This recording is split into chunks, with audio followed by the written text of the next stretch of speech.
Diyos ko po, Rude. Mabuti naman kahit papaano ay humupa na ang ulan, hindi na masyado kagaya ng dati na sobrang naman talagang ibinubuhos ng ulan dito sa ating barangay at sa mga iba pang karating lugar at iba pang kapuluan ng Pilipinas dahil ang bagyo ay sunod-sunod at hindi na malaman ng tao kung saan susuot kapag ganitong tag-ulan. Kumbagay gato na ang lupa. Paano na? Pero this time ay tuloy pa rin at hindi mapipigil ng masamang panahon ang ating mga misyon dito sa ating barangay.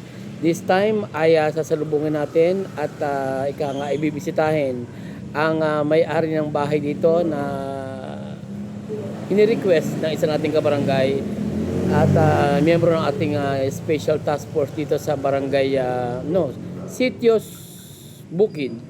At idinulog nga sa atin na ang pangangailangan ng isang wheelchair para sa isang kabarangay natin dito na si Kuya Gilyeng. At ito ay malao ng idinudulog ng ating kabarangay diyan na mabigyan ng pansin ang pasyenteng ito na talaga namang diabetic at medyo ay bawas na ang ilang bahagi ng katawan, lalo na yung kanyang paa dahil nga sa sobrang taas ng diabetes. So para makatulong tayo at maibsan naman yung kanyang dinadala, ay ito dinala natin ng wheelchair for today's video. At siya nga ay action agad ang ating Team Noise Art at hindi tayo nagpatumpik-tumpik pa kasi siyempre kasama natin si Boss Noe at ang iba pa natin mga konsehal. Ayan, running, ika nga.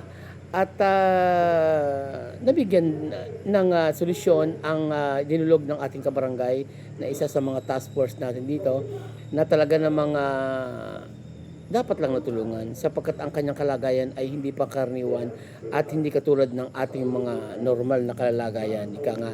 So ito ay masyadong masusi nating pinuntahan at pinag-aralan at tinulungan. Ika nga, ang pagkakataong ito ay talagang nababagay para sa kanya at malaking tulong ito dahil aayos niya ang kanyang kalagayan sa pamamagitan ng wheelchair na ipinakaloob ng Team Noise Art sa pangunguna ni Boss Noe. And sa bagay ay talaga namang nagpapasalamat din ako kay Boss Noe at ang mga dinudulog natin na ika nga ay mga hinaing ng iba nating mga kabarangay, hindi man ako, ay malaking bagay ito at maibsan ang kalalagayan na taglay ng ating kabarangay na si Kuya Gilyeng. And Kuya Gilyeng, ayan na ang iyong wheelchair and lagi mo tatandaan, we're always here to provide you a very good service. Ika nga. At thank you Lord kahit papaano ay binigyan ka pa ng mahaba pang buhay at kami nagpapasalamat dahil kahit papaano ay hindi ka rin nangiming tanggapin ang aming nakayanan. Maraming salamat Kuya Gilyeng sa pagkakataong ito. Kami ang dapat magpasalamat sapagkat kung binubuhay mo ang aming diwa bilang isang tao na ika nga ay kailangang masagip ka sa ganitong klaseng kalalagayan.